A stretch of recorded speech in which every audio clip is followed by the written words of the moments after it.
নমস্কার বন্ধুরা, ভক্তবাড়ি রান্নাঘর থেকে আপনাদের স্বাগত। আজকে আমি রান্না করব মাছের ডিমের কারি।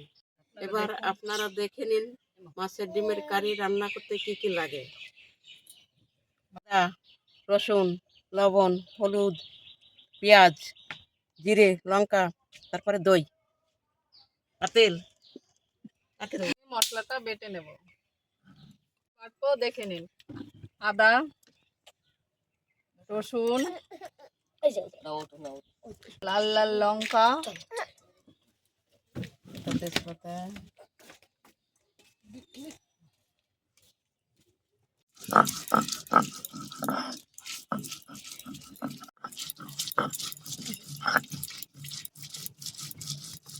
পাখি পাখি ডিমটা মাখাবো। এখানে দিয়েছি নুন, হলুদ, এবার কাঁচা পেঁয়াজ চটকিয়ে দিই। অন্য একটু চালের গুঁড়ো দেবো।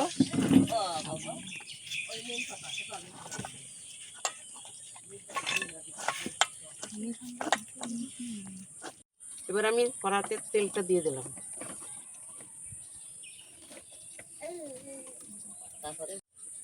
এবার আমি বড়াটা দিয়ে দিলাম। এবার আমি বড়াটা উল্টিয়ে দিলাম।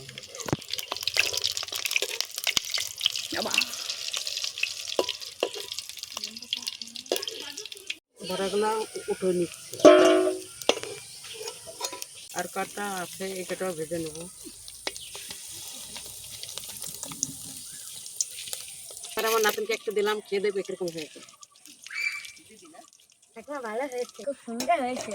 তাই আমার বড়াগুলা ভাজা হয়ে গেল, এখন আমার বৌমা রান্না করবে। আপনারা দেখতে থাকুন কিরকম হয়, আশা করি আপনাদের ভালো লাগবে।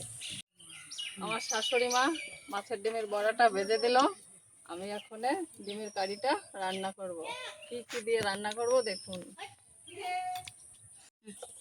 ফোড়নে দেবো এখন আমি জিরে, শুকনো লঙ্কা, তেজপাতা, পেঁয়াজ কুচি, পেঁয়াজটা ভাজা ভাজা হবে। এখন দেবো মশলাটা।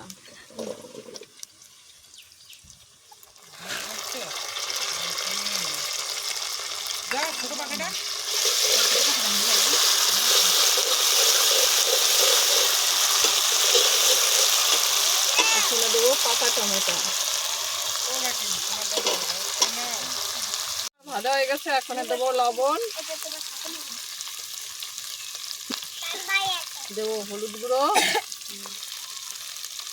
দেবো লঙ্কার গুঁড়ো,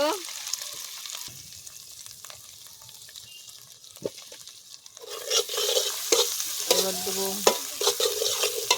দই,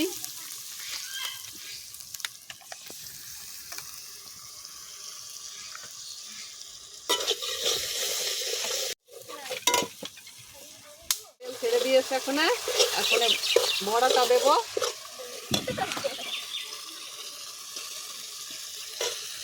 মশলাটা একটু কষিয়ে নেব। বড়াটা সামান্য একটু চিনি দেবো,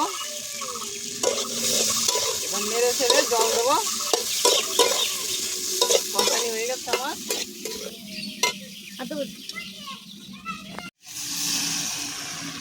পরিমাণ মতন জল দেবো। রান্নাটা প্রায় হয়ে গেল, এখন নামিয়ে দেবো গরম মশলা দিয়ে।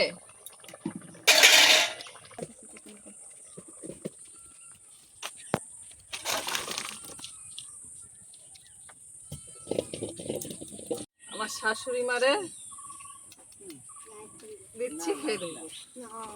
এবার একটু খেয়ে দেখি বৌমা রান্না করেছে কিরকম লাগে।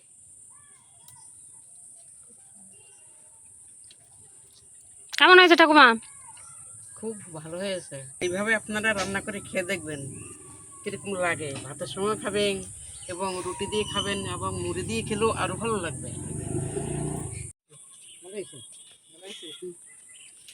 আপনারা এইভাবে রান্না করে খেয়ে দেখবেন, আশা করি আপনাদের ভালো লাগবে।